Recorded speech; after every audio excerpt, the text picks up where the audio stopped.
अस्सलाम वालेकुम नाज़रीन, मैं हूं आपकी मेज़बान डॉक्टर अबीरा बाबर और आप देख रहे हैं मेरी बात कासिम अली शाह के साथ न्यूज़ वन पर। हम हमेशा अपने शो पर ऐसे टॉपिक्स पर बात करते हैं जिसका बराह रास्त जो ताल्लुक है वो आप लोगों से हो। अवामी उन चीज़ों पर, उन टॉपिक्स पर बात करते हैं, उन मसलों पर बात करते हैं जिनको हल करना जो है वो शायद बहुत आसान होता है, लेकिन आप उसके बारे में नहीं जानते हैं। और आज का जो हमारा शो है उस पर हमने एक बहुत ही इंटरेस्टिंग टॉपिक रखा है जो कि सेहत के हवाले से है। डायबिटीज़ की अगर शरह देखी जाए तो ना सिर्फ पाकिस्तान बल्कि दुनिया भर में हर गुजरते साल के साथ वो बढ़ती जा रही है। और अगर लास्ट ईयर स्टैटिस्टिक्स पर जाएं 2024 तक पाकिस्तान में 70% of the elders of age 40 यानी कि जिनकी उम्र 40 साल से ज़ायद है वो 70% तक वो लोग हैं जिनको डायबिटीज़ हो चुकी है या फिर वो डायबिटिक प्रोन है, प्री डायबिटिक फेज़ में। लेकिन बहुत से लोग ये नहीं जानते कि प्री डायबिटिक फेज़ में हम डायबिटीज़ को कम्प्लीटली रिवर्स भी कर सकते हैं। वो किस तरह से कर सकते हैं? हमने अक्सर मेडिकली तो बहुत सारी चीज़ें सुनी हुई हैं, लेकिन ऑर्गेनिकली, नेचुरली आज हमारे पास उसका हल मौजूद है, क्योंकि उसके लिए जो हमारे गेस्ट हैं वो बेस्ट हैं। क्यों? क्योंकि वो एक डायबिटिक रिवर्सल कोच हैं और वो खुद भी डायबिटीज़ के पेशेंट रह चुके हैं। इसीलिए ऐसे नहीं है कि वो सिर्फ बातों से ही सब कुछ करेंगे, हम उनसे जानेंगे कि ये किस तरह से मुमकिन है। लेकिन पहले शाह साहब को वेलकम करते हैं। शाह साहब बहुत बहुत शुक्रिया। बहुत शुक्रिया डॉक्टर साहब। इतने अच्छे गेस्ट ढूंढ लेते हैं ना आप, और टॉपिक भी बस ये अल्लाह होस्ट की करने का मेहरबानी मौका है होता कि मैं ये कहता हूँ कि अल्लाह की एक बहुत बड़ी अनायत जो होता है ना वो अच्छे दोस्त होते हैं। और जाहिद साहब से तो मेरा एक पुराना ताल्लुक है। मेरे एक दोस्त हैं इमरान हबीब साहब, उनका हाफजाबाद से ताल्लुक है, बड़े पुराने दोस्त हैं और बड़े दुनिया के मुल्क मेरे साथ उन्होंने देखे हुए हैं। तो ये कह लीजिए कि जाहिद भाई की उनसे पुरानी दोस्ती है और बहुत पुराना उनका ताल्लुक है। इवन मेरे फादर को भी जो गाइड किया हुआ है फूड और डाइट के हवाले से वो जाहिद साहब ने किया हुआ है। तो इनका एक बड़ा लंबा जर्नी है। मैं बल्कि आपकी इजाज़त से आप फिर तारुफ भी करवाइएगा। मैं पहला सवाल पहले ही थ्रो कर देता हूँ, फिर आप तारुफ करवा दीजिएगा कि अपना ये सफ़र ज़रूर बताएं, क्योंकि इनकी जो अपनी कहानी है वो बड़ी इंस्पिरेशनल है। बिल्कुल ऐसे ही है। और जिस तरह कि मैंने इंट्रो में भी बताया कि ये खुद भी डायबिटीज़ के पेशेंट रह चुके हैं, तो इसीलिए ये बातें सिर्फ कहने सुनने वाली नहीं है, ये उन पर खुद भी बीती है और फिर उन्होंने इस पर इम्प्लीमेंट भी करवाया लोगों से। And the results are very prominent, जिसकी वजह से वो आज हमारे शो में भी मौजूद हैं। आपको उनसे मिलवाते हैं। जाहिद गुरु हमारे साथ मौजूद हैं, डायबिटीज रिवर्सल कोच। अस्सलाम वालेकुम, very warm welcome to the show. Thank you so much for coming to the show. लेकिन जैसा कि शाह साहब ने पूछा कि आपकी अपनी एक जर्नी रही है जिसकी वजह से आप डायबिटीज रिवर्सल कोच बने हैं, वो क्या जर्नी थी? How did it started off? Please tell us. जी, पहले तो आपका शुक्रिया, आपने बुलाया। शाह साहब का भी शुक्रिया। अच्छा, मेरी जर्नी जो है ना वो नॉर्मल जो जैसे लोग बीमार होते हैं वैसी थी। मैं डायबिटीज़ जब डायग्नोज हुई मुझे 2016 में। अच्छा। तो वो आप समझ लें कि लास्ट स्टेजेस जो होती हैं ना 500 प्लस थी जब पहली दफ़ा मैं डायग्नोज हुई। और मेरे लिए ये बड़ा शॉक था। तो and what was your age at that time? 35 हो गई। 35 36 था। तो पहले तो मुझे यकीन ही नहीं आया कि मुझे होगी, और फिर इस लेवल पे वो पहुंच चुकी है।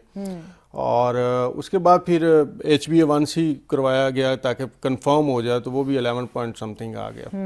तो अब तो कोई शक नहीं था कि मुझे डायबिटीज है और एक्सेसिव और ये सीवियर स्टेज है। और ये आपको पता है जब 8 से ऊपर HbA1c होता है तो आपको किसी वक्त भी हार्ट अटैक का या फालिज का या किसी भी ऑर्गन पे आपके असर हो सकता है डायबिटीज का। तो फिर फौरी तौर पे जो मेरे फिजिशियन थे उन्होंने मुझे पहले तो ऑरल मेडिकेशन में लेके गए, और फिर साथ ही उन्होंने जो आखिरी हल के तौर पे है वो है इंसुलिन। तो इंसुलिन शुरू करा दी गई और मैं जल्दी ही 50 यूनिट इंसुलिन के मुझे लग रहे थे। 50 यूनिट्स पर डे। तो क्या आपने तब अपनी डाइट मेंटेन की? क्या किया? मतलब तब मैंने कुछ नहीं किया, जैसे डॉक्टर बताता रहा वैसे ही करता रहा। लेकिन वो जैसा कि इस बीमारी को कहते हैं ना कि ये प्रोग्रेसिव डीजनरेटिव डिजीज है, ये वक्त के साथ साथ खराब होती है और ये फिर इसकी अपनी कॉम्प्लिकेशंस आती हैं। तो वो मुझे मसाइल शुरू हो गए, बॉडी के जॉइंट न्यूरोपैथी होना शुरू हो गई, न्यूरोपैथी हो गई, रेटिनोपैथी हो गई, एनिक लग गई, वो भी फिर मैंने उतारी।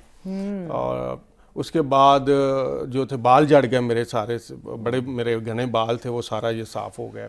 और स्किन के ऊपर बड़ा इसका असर आया, खासतौर पे फेस के ऊपर। एजिंग बढ़ जाती है, एजिंग साइंस बहुत आता है। कैंथोसिस निग्रिकेन इसे कहते हैं। तो वो जो है इसके मसाइल शुरू हो गया, और बाकी भी लिपिड प्रोफाइल और ये वो।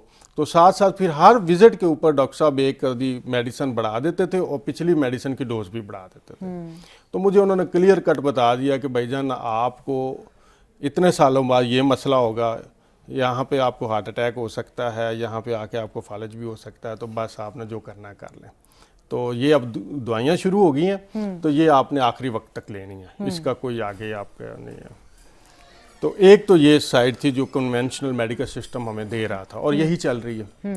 दूसरी साइड जो थी वो फिर हमारे होम्योपैथी में कुछ क्लेम्स थे कि हम ठीक कर देते हैं, रिवर्स कर देते हैं, और कुछ हमारी जो तिब्बे यूनानी है, जो हुक्मा हजरात हैं, उनका भी ये क्लेम था। तो मैंने कहा चलें, ये मैं मेडिसिन तो खा ही रहा हूँ, इंसुलिन भी लगा रहा हूँ, तो मैं कम से कम इनको चेक करूँ। तो अनफॉर्चुनेटली मैं पाकिस्तान के जो टॉप मोस्ट के अदारे थे उनके पास गया, होम्योपैथी के कॉलेजेस में गया। अच्छा जी। और मैं जो बड़े बड़े नाम थे उनसे जाके मिला, उन्होंने ट्रीटमेंट भी किया, लेकिन जैसे ही मैं ये मेडिसिन इंसुलिन छोड़ता था तो वो वापस सारे मसाइल वैसे कन्वेंशनल से अगर आप हटते हैं तो फिर आपको यही नजर आ रहे होते हैं। और मज़े की बात तो ये है कि मुझे एक हकीम साहब थे, उन्होंने मेरा इलाज शुरू किया, तो इसी दौरान वो फौत हो गया, तो मैं उनके बेटे के पास ताज़ियत के लिए गया, तो मुझे वहाँ पता चला कि वो खुद इंसुलिन लगाते थे। ओए होए और इंसुलिन लगाते थे, आपका इलाज कर मेरा इलाज कर रहे थे, और जब मैं इंसुलिन छोड़ता था मेरी शुगर स्पाइक कर रही थी। असल में ये बड़ा इंपॉर्टेंट चीज़ है कि हम लोग मॉडर्नाइजेशन की तरफ जब जा रहे होते हैं तो दवाइयाँ या कन्वेंशनल जो मेडिकेशन है वो मॉडर्न है, लेकिन अब इससे भी एडवांस ऑर्गेनिक और नेचुरल तरीकों से इसको रिवर्स करना है, जो कि आपने किया भी है। वो हम मुझ पे आते हैं। बिल्कुल।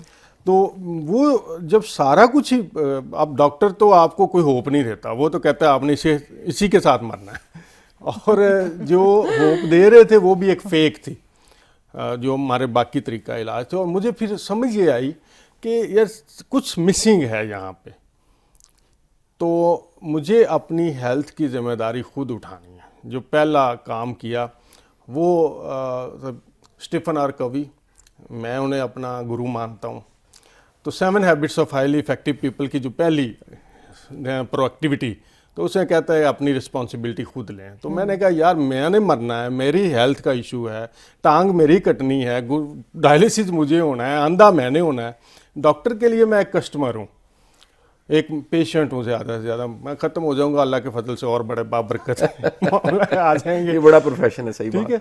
तो मुझे खुद आना, तो मैं बाय प्रोफेशन लॉयर हूँ, पढ़ने लिखने का वो पहले ही था, तो मैंने फिर ये जब अपनी रिस्पॉन्सिबिलिटी एक्सेप्ट की थी तो फिर मैंने इस जर्नी पे निकल गया। तो अल्लाह ने फिर करम किया, दरवाजे खुले, बाहर बड़ा काम हो रहा है, इंडिया में बड़ा काम हो रहा है, अमेरिका में काम हो रहा है, यूके में हो रहा है, और वहाँ पे जो वेस्टर्न मेडिसिन के जो एक्सपर्ट हैं, एलोपैथिक एक्सपर्ट हैं, वो वापस आ रहे हैं। तो कनाडा में मेरा एक डॉक्टर जैसन फंग है, वो डायलिसिस के पेशेंट को डाइट से रिवर्स कर रहे हैं। Diet is the key to anything. अगर आपको कोई बीमारी है तब भी आपको उस डाइट की वजह से, और अगर आपने उस डाइट को रिवर्स करना है, बीमारी को रिवर्स करना है, तो आपको डाइट से ही करना है, क्योंकि you are what you eat actually. ऐसे तो लेकिन वो उनका एक बड़ा सिस्टमैटिक तरीका था, तो उनसे मैंने फिर ख़तो किताबत शुरू हुई मेरी, और मैंने सीखा उनसे। फिर अमेरिका में डॉक्टर विलियम डेविस हैं, वो कार्डियोलॉजिस्ट थे, और उनकी अपनी वालदा के सर इंतकाल हुआ हार्ट अटैक से, तो उससे उनकी फ़िलासफ़ी चेंज होगी, और वो वहाँ पे उनकी एक मोमेंट है अनडॉक्टर्ड। वो कहते हैं कि 3 चीज़ों से बचना, 3 डी से बचना है आपने, डॉक्टर से भी बचना है, डिजीज़ से भी बचना है, ड्रग से भी बचना है। अच्छा, 3 डी, ड्रग, डिजीज, डॉक्टर। ठीक है, वो मुझे बड़ा लगा। तो चौथा डी डेथ तो नहीं आ जाएगी? वो कहते हैं वो ये वो कहते हैं तीनों के साथ लोगोगे तो डेथ में चले जाओगे। अच्छा, तो उनकी फिर वो था अपना, उनकी एक स्टोरी थी। तो इस तरह से फिर डॉक्टर एरिक बर्ग हैं, ये लोग थे जो इंटरनेशनली काम कर रहे थे और साइंटिफिक बुनियादों पे काम कर रहे थे। तो मैं फिर उनके साथ जुड़ा, तो अल्हम्दुलिल्लाह मेरी आहिस्ता आहिस्ता करके शुगर रिवर्स हुई। मैंने 1 मार्च 2020 को लास्ट डोज ली थी मेडिसिन की, शुगर की। यानी आपने 4 साल शुगर से फाइट किया, डायबिटीज से फाइट किया। और ठीक अब मेरा HbA1c 5.2, 5.1, यानी अभी भी आप प्री डायबिटिक में ही फॉल कर रहे हैं? नहीं क्यों, it is pre diabetic. Pre diabetic 5.7 पे होता है। नहीं अब आप 4 से अगर आपकी ऑनवर्ड है that means you are pre diabetic still, but still एक इंसान 12 से 11 से इतनी रिवर्स ले, दिस इज एक्चुअली इम्पॉसिबल। क्योंकि मैं खुद डॉक्टर हूं तो मुझे अंदाजा है that it is not normal और ये आम इंसान नहीं कर सकता। लेकिन हम आपसे ना इसका राज जानना चाहेंगे कि आपने अपने आप को एफिलिएट तो बहुत सारे लोगों से किया आपने, फिर उनका जाहिर है जो भी वो उनका वर्किंग प्रोसेस है उसके साथ भी आप चले, आप डायबिटीज रिवर्सल कोच कैसे बने? अच्छा, अब हमारा इशू ये था कि उनका जो, एक तो हम मुस्लिम कंट्री में रह रहे थे, उनकी जो फूड के हवाले से बहुत सारी चीज़ें थे, उसमें हराम हलाल का मसाइल थे। तो मेरा जो फिर काम था वो ये था कि हम अपने इर्द गिर्द की जो चीज़ें हैं, अपना जो लोकल फूड है उसको कैसे ठीक करें। वैसे वो हमें कहते थे कि एवोकेडो खाएं, तो यहाँ तो एवोकेडो का उस वक्त पता ही नहीं था, अब मिलता है, अब तो मिलता है लेकिन वो भी 4-5 हज़ार रुपये किलो मिलता है, तो वो उसमें नहीं था। विटामिन सी के हवाले से बड़ा प्रॉब्लम था, वो सिंथेटिक है विटामिन सी और ये टॉक्सिसिटी डेवलप कर देता, तो नेचुरल विटामिन सी अगर आप मंगवाते थे तो वो बहुत महंगा था, स्टेबल नहीं है ना वो, स्टेबल नहीं रहता। लेकिन जब मैंने उस पर रिसर्च की तो पता चला कि अमरूद के अंदर दुनिया में सबसे ज़्यादा विटामिन सी है। हम किन्नो माल्टे के पीछे भाग रहे हैं, तो हमारी एजुकेशन में भी बड़े फ्लॉज सामने आए। तो वो फिर मैंने जो यहाँ का लाइफस्टाइल था, यहाँ का फूड था, उसको अडॉप्ट करना शुरू किया, अपनी चीज़ों को सीधा करना शुरू किया। तो अल्लाह के फजल से वो जो लगता था कि ये नामुमकिन सी बात है, ये ठीक ही नहीं हो सकता, और कोई भी बंदा ये होप ही नहीं दिलाता था, वो फिर रिवर्स हो गया। सिर्फ फूड और डाइट के जरिए? सर ऐसे ही है कि अगर आपकी गाड़ी में हाई ऑक्टेन डलता है और आप उसमें मट्टी का तेल डाल रहे हैं, तो जितनी मर्जी उसे पॉलिशें कर लें, जितने मर्जी सियाने मैकेनिक के पास ले जाएं, आप फूड उसका फ्यूल चेंज नहीं करेंगे तो ये मशीन ठीक काम नहीं करेगी। बिल्कुल, ये बहुत इंपॉर्टेंट चीज़ है कि आप जितना मर्जी वो बाहर से आप लेपातोपी कर लें खुद पर, लेकिन अगर आप इंटरनली आपकी हेल्थ ठीक नहीं है तो आपको कोई फायदा नहीं है। आपकी स्किन पे रिंकल्स भी आएंगे, आपके बाल भी गिरेंगे, हर चीज़ आपकी मतलब आपकी अपीयरेंस पूरी डैमेज हो जाती है। शाह साहब, पाकिस्तान में लोग अपनी डाइट का ख्याल नहीं रखते, आप उन लोगों को क्या कहना चाहेंगे जिनको पता है कि हमारे जेनेटिक्स में भी डायबिटीज़ है, फिर भी वो जी भर के खा रहे हैं कि डायबिटीज एक दिन तो होनी है? अच्छा, मैं एक ना ऐड करूंगा और फिर क्वेश्चन की तरफ से जाऊंगा। मैंने किताब में, पहले मेरा ये मिथ था कि इंसान का जो लाइफ स्पैन है और इंसान को जो बीमारियां लगती हैं उसका सिर्फ ताल्लुक जीन्स के साथ है। ये मेरा एक मिथ था। मिथ का मतलब होता है एक मफरूजा था। जब मैंने पढ़ा, तलाश किया, जो लाइफस्टाइल पे दुनिया की मॉडर्न किताबें, तो वो बताती हैं कि जो जीन्स का इफेक्ट है वो ओनली 25% है। आपके लाइफस्टाइल का जो इफेक्ट है वो 75% है। यानी अगर किसी में ये रुझान बाय जीन्स पाया जाता है, उसको शुगर होनी है और उसका लाइफस्टाइल भी खराब है, तो वो जल्दी हो जाएगी, तो फिर तो होगी, जल्दी हो जाएगी। लेकिन अगर उसका लाइफस्टाइल ठीक है और वो बिल्कुल ऐसी है जैसे एहतियात माने कि ये मसला हो सकता है, और मैं किसी को कहूँ यार ये गाड़ी में ये फॉल्ट है, ये मसला हो सकता है, लिहाजा इससे ऊपर स्पीड नहीं आपने करनी, तो वो गाड़ी फिर मंजिल तक पहुंच जाएगी, क्योंकि एहतियाती जो चीज़ें हैं, तदाबीर, उनको फॉलो किया जाएगा। तो ये जो लाइफस्टाइल है, मैं जाहिद साहब से पूछना चाहूँगा कि लाइफस्टाइल एक बड़ा, एक ब्रॉडर उसका होलिस्टिक सी अप्रोच है, उसको हम सिर्फ ना वो एक सिर्फ खाने तक महदूद नहीं कर सकते। आपने, जब आपको शुगर होगी, छोटी बात नहीं शुगर हो जाना यंग एज में, 35 साल की उम्र में, एक वैसे ही बड़ा ड्रामा है इसका कि 35 साल की उम्र शुगर होगी, तो वो लाइफस्टाइल में क्या कुछ आपने शामिल किया, और ये कि ये ऑथेंटिक है। देखें, अब आप अपने कोच खुद बन गए ना, तो ये कि ऑथेंटिक है और फिर रिजल्ट आएगा। यानी दरअसल आप एक ऐसी तजर्बा गाह में मौजूद है जहां पर अपनी बॉडी, अपना आप जो है वो सामने सैंपल के तौर पर मौजूद है और उस पर आपने टेस्ट करना है। ये आपने कैसे किया? तो मैंने जो इस पे देखा ना, मैं तो अगर आप नेचर के साथ अलाइन हो जाते हैं ना, तो आपके मसले हल हो जाते हैं।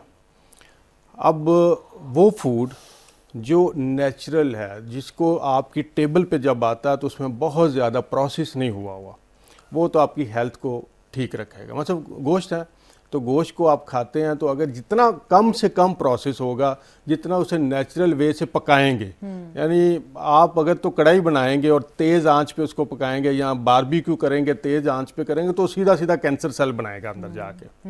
लेकिन अगर स्लो कुकिंग करते हैं, पानी के अंदर कुकिंग करते हैं, तो उसकी जो ग़िज़ाइयत है वो बढ़ जाएगी और वो आपकी बॉडी को प्रॉपरली एक नॉरिशमेंट देगा। क्योंकि फूड ने 3 काम करने हैं हमारे जिस्म में।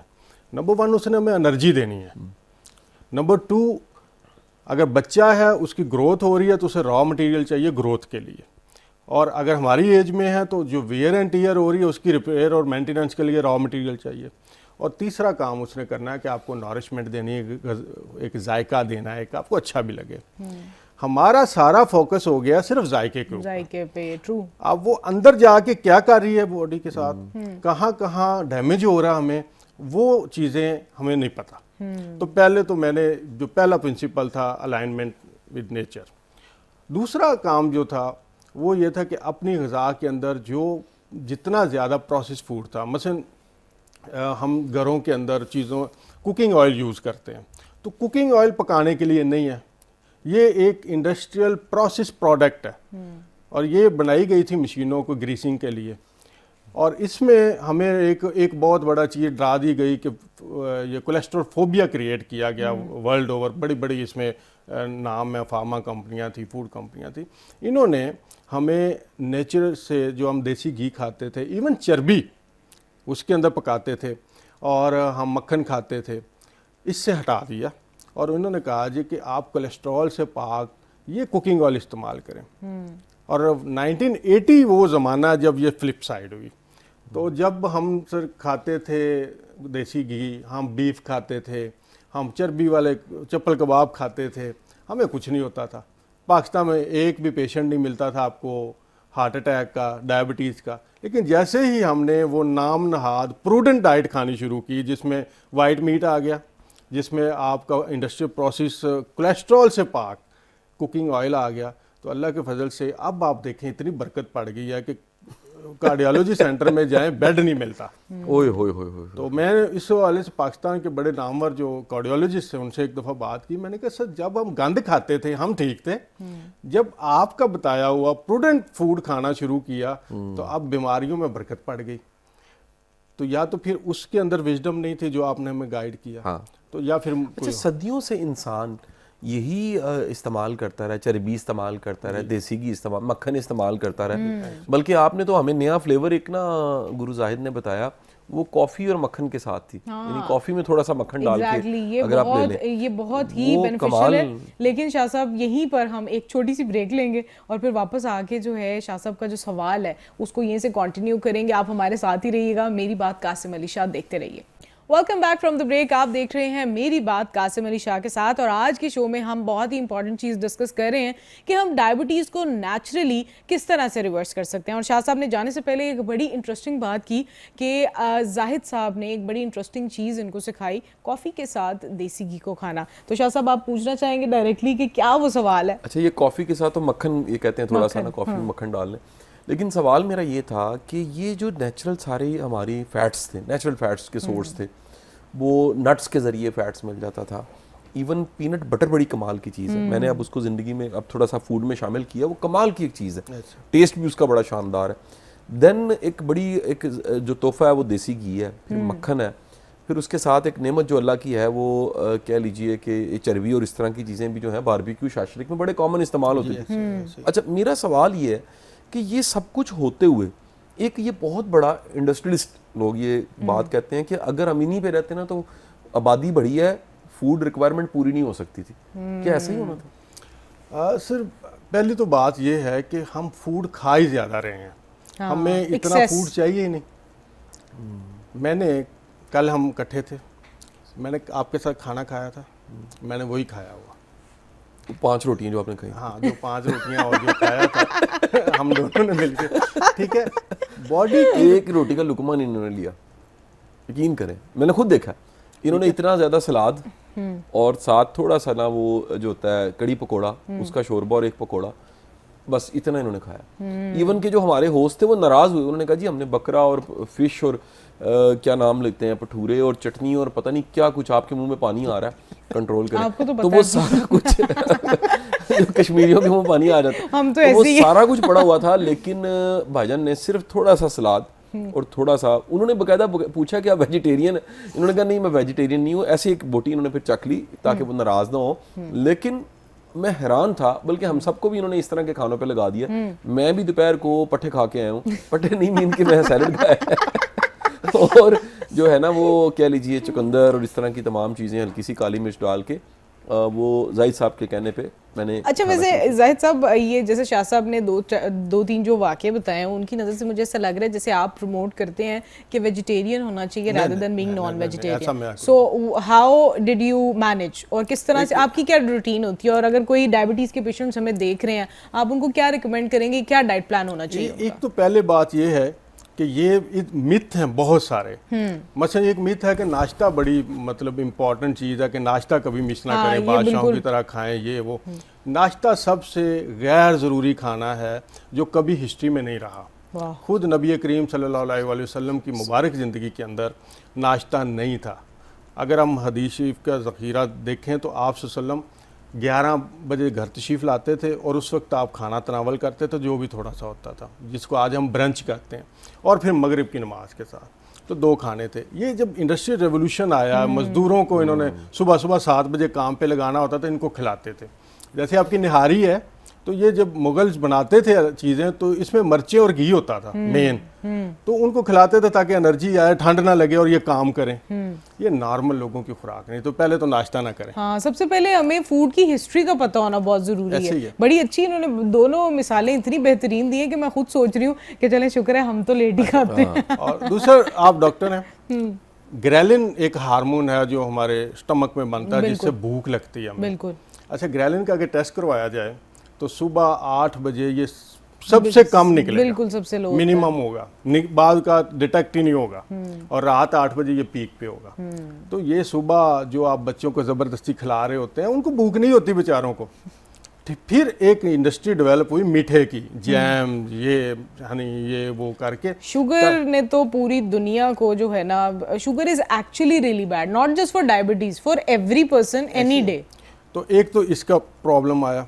दूसरा, जो ग्रेन्स हैं आपके, जो इस वक्त गंदम है, ये वो वाली गंदम नहीं जो 50 साल पहले थी। ये जीएमओ है, जेनेटिकली मॉडिफाइड है। इससे इनकी यील्ड तो बढ़ गई, लेकिन इसकी जो ह्यूमन सेफ्टी थी वो इसको चेक नहीं किया गया। तो अब ये जो गंदम का दाना है, जिस तरह से जन्नत से इसने हमें निकलवाया था, ऐसे ही दुनिया से भी निकलवाता है। अल्लाह। और ये चीनी से ज़्यादा तेज़ी से आपकी शुगर को स्पाइक करता है। बहुत बहुत ठीक बात किया आपने। हम ग्लूटेन वाली हर चीज़ खा रहे हैं ना, और उससे तो हमारी वैसी कार्बोहाइड्रेट इतना बढ़ जाता है। और अगर अच्छी डाइट फॉलो करनी होती है तो हमेशा हम लोग क्या करते हैं, सालन इतना सा होता है, सैलेड होता नहीं है, और 2-3 रोटियां होती हैं। हालांकि आइडियल फेज यही होता है कि आपका जो सालन है या जो भी आपकी कड़ी है या जो भी आप यूज़ कर रहे हैं, आप वो ज़्यादा लें, और जो आपकी रोटी है उसको आप जितने भी कम पोर्शन कर सकते हैं करें। ऐसे ही तो आप पहले तो, अगर तो कोई डायबिटिक है तो डायबिटिक के लिए एक तो घर से कुकिंग ऑयल निकाल दे वो।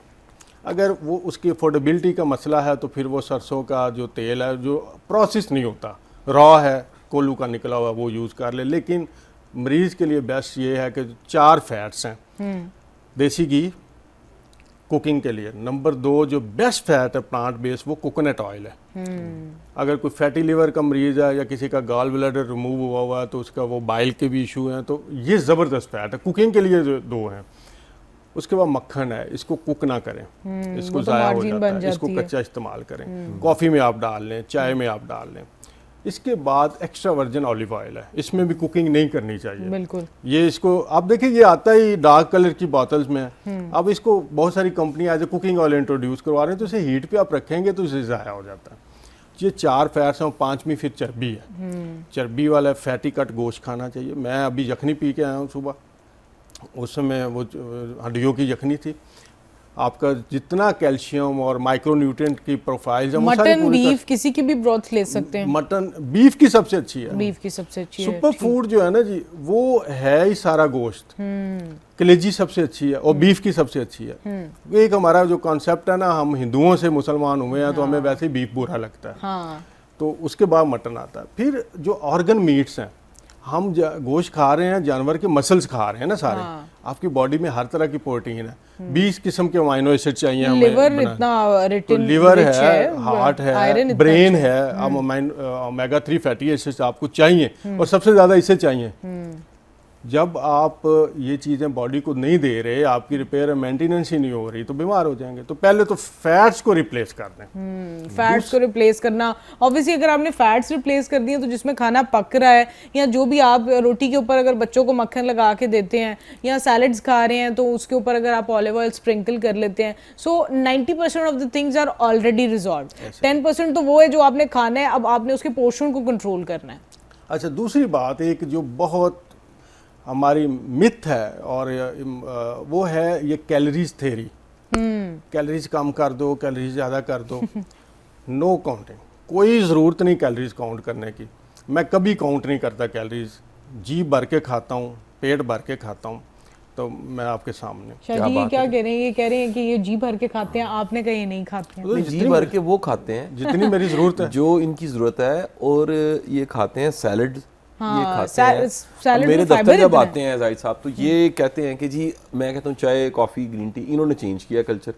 और इन्होंने क्या किया है कि आधा कप जो होता है ना, वो माल्टा या जो किन्नू है उसका जूस, और आधा कप जो है ना गर्म उबलता हुआ पानी उसमें डाल के, अच्छा, काली मिर्चें, नमक डाल के ऐसे घोल के, वो खट्टा मीठा सा जो आपके मुंह में फिर पानी ऐसे ग्रीन बट सब ये काम नहीं ठीक। मैं जैसे ही बताने लगता हूँ ना, तो डॉक्टर साहबा के मुंह में पानी आ जाता है। अब मेरा देखे कोई कसूर नहीं, ये अब बड़ा शायद मसला मेरा है भी कि नहीं है, देखिए ये जेनेटिकली कश्मीरी बंदे के साथ आप प्रोग्राम कर रहे हो ना सर, और खाने की बात हो तो उसको चक्कर आने लगता जब्त नहीं है। रहता। अब वो फौरन इसके तखय्युल ने सोचा है कि माल्टा, ऊपर से गर्म पानी, काली मिर्चें, वो ग्रीन टी वाला लग रहा वो है जनाब इस फिर आप मौसम में सिप इतना सिप अच्छा करके ना आपने पीना है। इन्होंने बताया तो वो विटामिन सी का इनका कहना है जी पूरा इंजेक्शन है, वो पूरा टॉनिक है, बिल्कुल natural ऐसी है, है, नेचुरल बिल्कुल। क्योंकि और जो- इस मौसम में तो वैसे भी सीजन भी है, आपको अच्छे माल्टे, किन्नू, हर चीज मिल रही है। इसके साथ अगर आप वो खाने के साथ साथ अगर आप अपने जूस में भी वही शामिल कर लेते तो I guess that's more better. एक बात ये है कि जो चाय है ना, चाय बॉडी से न्यूट्रिएंट निकाल देती है। आपने सुबह उठ के चाय पी, वो डायूरेटिक है, वाशरूम आएगा तो बिल्कुल साथ ऐसे ही। मिनरल्स निकल गए। जबकि ये जो हमने किया है, ये विटामिन सी का एक शॉट है। आपने बॉडी को जो रिक्वायर्ड विटामिन सी है वो दे दिया। तो बजाय इसके कि आप ऐसी चीज़ें खाएं और फिर इम्पोर्टेड, आप देखिए ज़रा मुबादला हम खरबों रुपए का लगा रहे हैं, चाहे इंपोर्ट कर रहे हैं, पैसे हैं नहीं हमारे पास, डॉलर हैं नहीं, किन किन कामों पे हम लगे हुए हैं। आपका अपना किन्नो माल्टा सरगोदे का है, पत्तों की का है, तो आप इस पे कल्चर चेंज करें। यानी चाय, कॉफी, इनको हमें इरेडिकेट कर देना चाहिए, और हमें ये जो हमारी अपनी ग्रीन टीज हैं या हर्बल टीज हैं या फ्रूट टीज हैं उन पे आना चाहिए, और वो घर पे बनानी चाहिए। बिल्कुल बनानी चाहिए। आप अदरक, लीमू, दारचीनी और हल्दी आजकल फ्रेश आई हुई है। मैंने अभी सुबह जब आपके पास आया हूँ तो मैंने ग्रीन शेक पिया जो आपको बताया था, तो उसमें मैंने एक आंवला डाला था, थोड़ी सी उसमें मैंने ताज़ा अदरक डाली थी, ताज़ा हल्दी डाली थी, और एक गिलास पानी था, उसे शेक बनाया, वो पी लिया। तो ये बॉडी को एंटी इन्फ्लेमेटरी चीज़ें आप दे रहे हैं, तो सोजिश अंदर से ख़त्म होगी। और इन्फ्लेमेशन जो है ना इस वक्त, ये सब बीमारियों की माँ है। इसी से हार्ट अटैक हो रहा है, इसी से आपका फैटी लिवर हो रहा है, इसी से बाकी मसाइल हैं। तो बॉडी के आप ऐसी चीज़ें दें जो बॉडी को चाहिए। तो पहले आप फैट्स रिप्लेस करें जी, फिर उसके बाद ये जो चाय कॉफ़ी का कल्चर आ गया है, इसको निकालें, लोकल पे। उसके बाद तीसरी चीज़ जो है ना, वो ग्रेन्स हैं आपके, रोटी, चावल, ये अगर आपने खाने हैं तो थोड़ा खाएं, कंट्रोल डाइट रखें। इसको बिल्कुल ऐसे जायके के लिए खाएं। और जो तरीका है सही, अच्छा तरीका ये है कि पहले आप सैलड खाएं, उसके बाद सालन खाएं, और सालन में गोश्त खाएं, हर तरह का गोश्त क्योंकि खाएं। प्रोटीन है ना, वो तो आपको लेना है, वो फाइबर के बाद आपको प्रोटीन चाहिए। आपका स्ट्रक्चर सर से पांव तक, हमारे जिस्म में तीन ही चीज़ें हैं, हड्डियाँ, गोश्त है और फैट्स हैं। अब आप रोटी के अंदर से जो जो गंदम की प्रोटीन है, जो ग्लूटीन है, ग्लाइडन है, या व्हीट जर्म ग्लूटानिन है, AWG जिसे हम कहते हैं, ये सारी की सारी आपके सिस्टम के अंदर डाइजेस्ट नहीं होती, बल्कि हमारे गट्स को इन्फ्लेम कर देती हैं, सोजिश पैदा कर देती हैं अंदर। बंदे का पेट सही हो ही नहीं सकता जो मैदा खा रहा है, जो इस वक्त गंदम खा रहा है। तो मैंने इस साल का रेजोल्यूशन सेट किया अपने लिए, मैंने इस पूरे साल के लिए रोटी से रोज़ा रख लिया। अच्छा, रोटी मैंने नहीं आप नहीं खाएंगे? खानी रोटी, अच्छा। नहीं खाने चावल, नहीं चाय पीनी, नहीं कॉफ़ी पीनी, नहीं सोडा बोतलें पीनी। ठीक है। तो आई थिंक आपने अपने लाइफस्टाइल को ऐसे खुद से ही मैनेज कर लिया है कि उसके बाद मेरा नहीं ख्याल कि कोई भी बीमारी इनके पास आ सकती है, और यही वो चीज़ें हैं जो आपको भी सीखने की ज़रूरत है। अभी बहुत सारी बातें बाकी हैं। मेरी बात कासिम अली शाह के साथ ही रहिएगा। मिलते हैं इस छोटी सी ब्रेक के बाद। Welcome back from the break. आप देख रहे हैं मेरी बात कासिम अली शाह के साथ। बात हम कर रहे हैं आज डायबिटीज़ के रिवर्सल के हवाले से। शाह साहब, आप क्या सवाल करना चाहेंगे अब? अच्छा देखिए, मेरा तो बड़ा सादा सा सवाल है कि ये कन्विंस्ड होना कि किसी भी शख्स ने जिसको शुगर हो चुकी है या जिसमें टेंडेंसी पाई जाती है बॉर्डर लाइन पे पहुंच गया, अब उसका वापस आना वो बगैर एक कन्विक्शन और विल पावर के नहीं हो सकता। मेरा ये ख्याल है कि किसी भी शख्स जिसको डिसिप्लिन फॉलो करना पड़ता है उसके लिए विल पावर चाहिए। बिल्कुल। अब प्रॉब्लम ये है कि अट्रैक्शन इतनी ज़्यादा है कि बंदा निकलता है किसी खाने पे, दावत पे जाता है तो आगे जनाब ऐसे कह लीजिए मज़े के खाने मौजूद होते हैं, या फिर कह लीजिए कि अब अभी फ़र्ज़ करें ना किसी को ऑफ़र कर दे कि जनाब बड़ा ज़बरदस्त हरीसा और कमाल किस्म के जो है ना कुलचे साथ और निहारी और उसके साथ फ़िश तली हुई।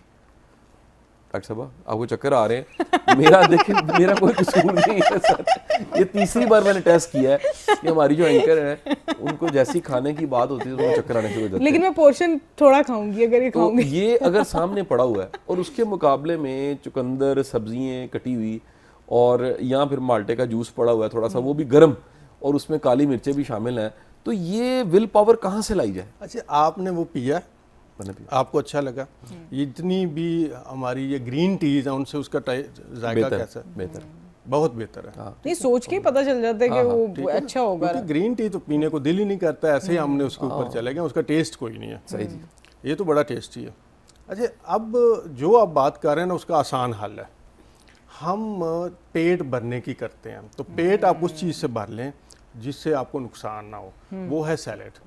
तो सबसे पहले सैलेड खाएं, पेट भर लें, उसके बाद हर चीज़ को खाते जाएं। अंदर कैपेसिटी नहीं होगी, आप खाएंगी थोड़ा थोड़ा। अच्छा, जिनके कैपेसिटी है आपने बंदे नहीं देखे अभी सर, 7-7 8 अच्छा, वो आधा किलो सैलेड खा लेना वो लेकिन ना हम चबा सैलेड चबा को के अक्सर अगर आपको कोई ट्रेन करता है ना न्यूट्रिशनिस्ट, तो वो हमेशा यही कहता है कि आपने जो भी डाइट लेनी है ना, आपने एटलीस्ट जो फर्स्ट बाइट है उसको 1.5 मिनट तक आपने चबाना है। जब आप इतना च्यू कर लेते हैं ना, तो आपके जितने भी टेस्ट बर्ड्स हैं, जितने भी आपके वो सेल्स हैं जिनकी वजह से आपको भूख लगती है, सिलावा आपका इतना आ गया होता है कि उसके बाद आपकी भूख बहुत सप्रेस हो जाती है। तो जहाँ पे एक पूरी प्लेट खानी है ना, वो लोग कम खाते हैं। बहुत सारी ट्रिक्स होती हैं, लोग छोटे चम्मच से खाने का बोलते हैं। इसमें ये कहता हूँ मैं, एक चीज़ जो अपने कह लें क्लाइंट्स को या पेशेंट को या ट्रेनिंग्स में बताता हूँ, मैं कहता हूँ drink your food, eat your water. ये रिवर्स बात होगी ना। खाने को इतना चबाइए कि ये पानी की तरह अंदर निकल चला जाए। अपने आप को खाने का एंजॉय करें। दूसरा मसला ये होता है, खाना चल रहा है, मोबाइल हमारा चल रहा है, ब्रेन को नहीं पता इसको मैंने फोकस करना है कि खाने को करना, फोकस नहीं है। ठीक है। खाने को ऐसे खाएं जैसे इबादत कर रहे हैं। और आप गोश्त खाएं हर तरह का, मांस है ब्रायलर के, ठीक है, छोटा बड़ा, देसी मुर्गी, ये वो सारा कुछ खाएं।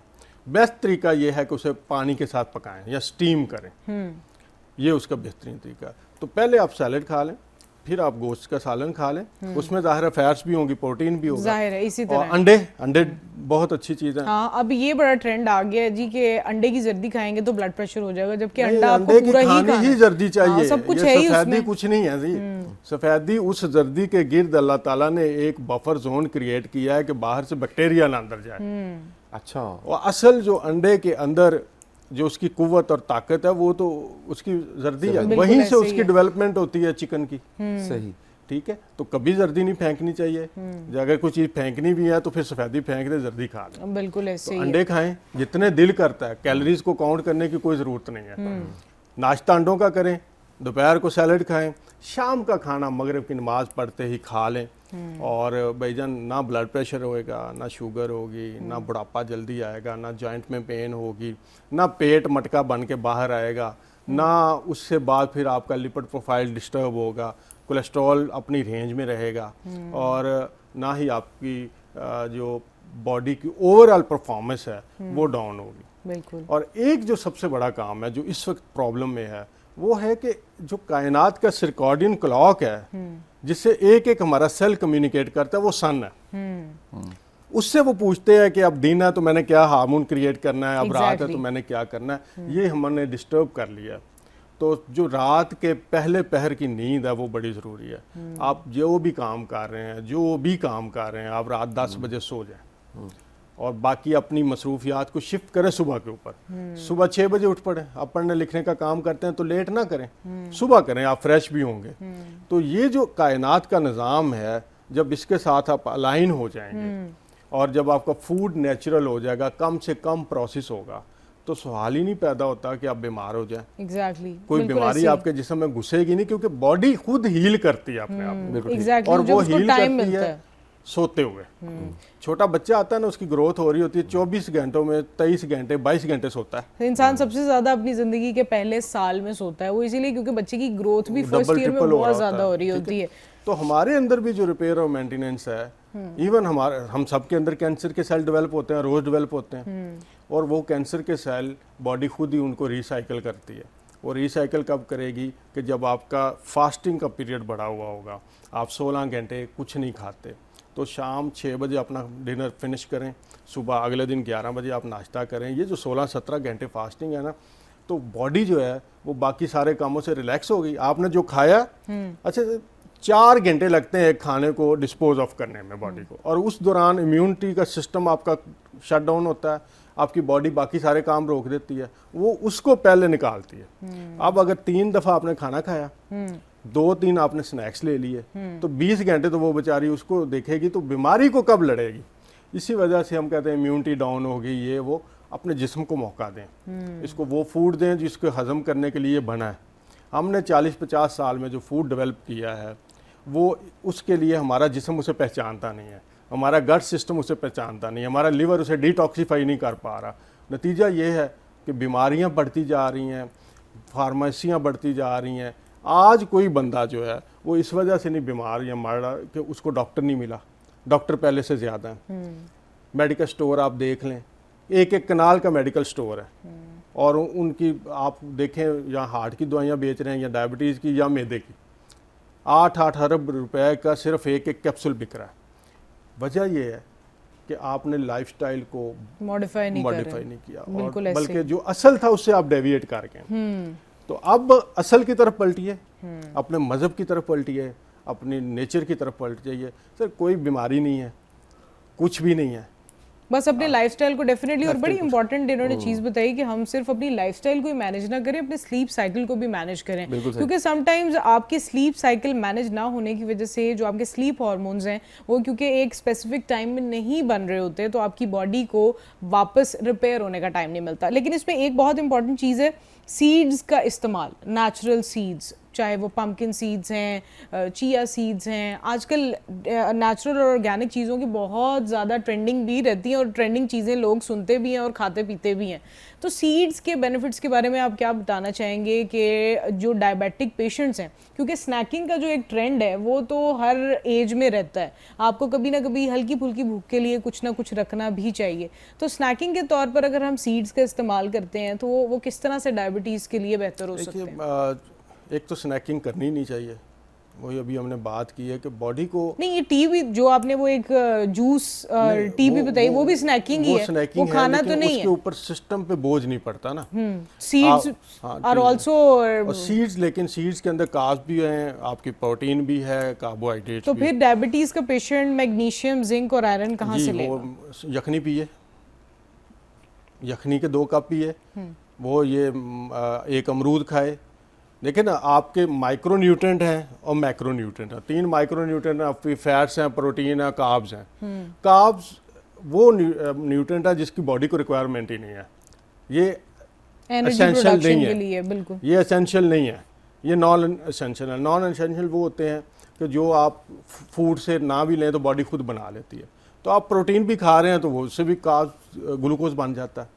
तो एक तो हमारा सारा फोकस इसी के ऊपर है, जो गलत हो गया ना सारा सिस्टम। तो आप गोश्त खाएंगे, आप उसमें से आपको सारी चीज़ें मिल जाएंगी। आप यखनी पीते हैं, उसमें आपको नेचुरल कैल्शियम मिल जाता है, क्योंकि अब तो जो कैल्शियम आ रहा है वो तो चूना है, कैल्शियम कार्बोनेट है। आप सारे ब्रांड पढ़ें तो सही उनके नीचे बिल्कुल क्या ऐसे ही है। वो आपकी आर्टरीज ब्लॉक कर रहा है, हार्ट अटैक का सबब बन रहा है, कोलेस्ट्रॉल नहीं सर बन रहा, वो बन रहा है। तो आप जो नेचुरल कैल्शियम है जो बॉडी में एब्जॉर्ब हो रहा है वो आप हड्डियों से लें, हड्डियों की यखनी बनाएं। क्योंकि यखनी ये भी कीजिए। क्योंकि लोग अक्सर इसको बड़ा मिसकंसेप्शलाइज कर देते हैं और कैल्शियम की गोलियां खुद से ही लेने लग जाते हैं। बॉडी में डेफिशिएंसी है नहीं है, कैल्शियम का कोई काम नहीं है जब तक आप विटामिन डी के साथ उसे नहीं ले रहे, वरना ऑब्वियसली उसने आपकी आर्टरीज में डिपॉजिट ही होना है और उसके बाद उसने कहीं ना कहीं पर आपकी बॉडी में प्रॉब्लमेटिक ही रहना है और आपकी हड्डियां मजबूत नहीं होती। तो इसीलिए डॉक्टर की प्रिस्क्रिप्शन भी बहुत ज़रूरी है, लेकिन नेचुरल और ऑर्गेनिक तरीके जो हैं उनको अपनाना is more important. As we are reaching to end of the show as well, Shah साहब आप क्या कहना चाहेंगे जाते जाते देखिए जी, देखने वाले नाज़रीन मैं को? तो ये कहूँगा कि जो लाइफस्टाइल है वो 1400 साल पहले हमें सीरत से मिल जाता है। बिल्कुल बेशक। इस वक्त फ़कत उस लाइफस्टाइल को अपनाने की ज़रूरत है। हमारे पास मैसेज पहले से मौजूद है। हम लोगों ने इबादत तक तो फॉलो किया, दीन को रिचुअल्स के हवाले से फॉलो किया, लेकिन काश कि हम फॉलो करें कि खाने का तरीका क्या है, फिर दीन को दीन रहने दे, मजहब ना बनाए। मजहब जो होता है वो सिर्फ रस्म और रवाज का मजमूआ होता है। दीन जो है वो जिंदगी के हर पहलू को कवर करता है। खाना कैसे, सोना कैसे, दोपहर का एक जो है पावर नैप वो कितना ज़रूरी है, भूख रख के खाना है, कितना खाना है, पानी का पीना, ही हर चीज़ को दीन ने एड्रेस किया हुआ है। बिल्कुल ऐसे ही है। आप क्या कहना चाहेंगे जाहिद साहब, जाने से पहले as a diabetes reversal coach, जो भी लोग अभी डायबिटीज़ का शिकार हैं या प्री डायबिटिक फेज में हैं और अपनी डायबिटीज़ को रिवर्स करना चाहते हैं, उनके लिए कोई आखिरी पैगाम होगा आपका? अच्छा, मैं एक की टेस्ट आपको बताना चाहूँगा। बेसिकली डायबिटीज़ खुद कोई बीमारी नहीं है, ये सिम्टम है। हाइपरटेंशन या हाई ब्लड प्रेशर कोई बीमारी नहीं, ये सिम्टम है। फैटी लीवर भी सिम्टम है, आपका टमी बार आता है। तो एक टेस्ट ज़रूर कराएं साल में, वो है फास्टिंग इंसुलिन लेवल। आपके जिस्म के अंदर जब इंसुलिन लेवल बढ़ता है ना, तो फिर भाईजान बीमारियों के दरवाजे खुलते हैं। तो फास्टिंग इंसुलिन लेवल चेक करवा लिया करें, और ये लेवल 2.6 माइक्रो यूनिट से लेके 6 माइक्रो यूनिट के दरमियान होना चाहिए, या इंटरनेशनल यूनिट के दरमियान होना चाहिए। जैसे ये आप देखें 6 से ऊपर जा रहा है तो डायबिटीज़ होने में 10 साल लगते हैं। जब HbA1c आपका एबनॉर्मल आता है तब तक 60% तक डैमेज हो चुका होता है। तो आप एक ये टेस्ट करवा लें। अब पाकिस्तान में अवेलेबल है, डॉक्टर बदकिस्मती से नहीं लिखते, लेकिन आपको मैं ये कह रहा हूँ करवाएं, और इसे 6 से नीचे रखें। और 6 से नीचे कैसे रखना, जो मैंने लाइफस्टाइल बताया उससे खुद ही 6 से नीचे आ जाता, 3, 4, 5 पे रहेगा, कोई बीमारी नहीं आएगी। मैं आपको लिख के गारंटी कर रहा हूँ। और मैं तो चूँकि उसको हाथ लगा के आया हूँ करंट को, तो मैं वापस आया हूँ, तो मैं आपको कह सकता हूँ कि ये ठीक है। इवन जो डायबिटिक पेशेंट होते हैं उनका इंसुलिन लेवल बड़ा होता है, उनको और इंसुलिन लगा के ख़राब कर देते हैं हम। सही। तो बिल्कुल ऐसे ही है। बहुत बहुत शुक्रिया जाहिद गुरु साहब, आप हमारे शो पर आए। बड़ी इंटरेस्टिंग इनकी अपनी भी एक लाइफ जर्नी रही है, एंड डेफिनेटली उसी से ये बहुत सारे लोगों को गाइड भी कर रहे हैं कि किस तरह से टाइप 1 डायबिटीज़ को रिजॉल्व या रिवर्स भी किया जा सकता है। वैसे भी प्री डायबिटिक फेज़ ऐसा फेज़ है कि जिसको आप बड़े आसानी से रिवर्स कर सकते हैं अगर आप ऑर्गेनिक और नेचुरल चीज़ों की तरफ रहते हुए अपने लाइफस्टाइल को, स्लीप साइकिल को बेहतर बनाते हैं। और इसी के साथ अपनी मेज़बान डॉक्टर रबीरा बाबर को इजाज़त दीजिए। मेरी बात कासिम अली शाह को इसी तरह से देखते रहिएगा। अपना और अपने इर्द गिर्द तमाम लोगों का बहुत बहुत ख्याल रखिए। आपका और हम सब का अल्लाह हाफ़िज़ नासिर।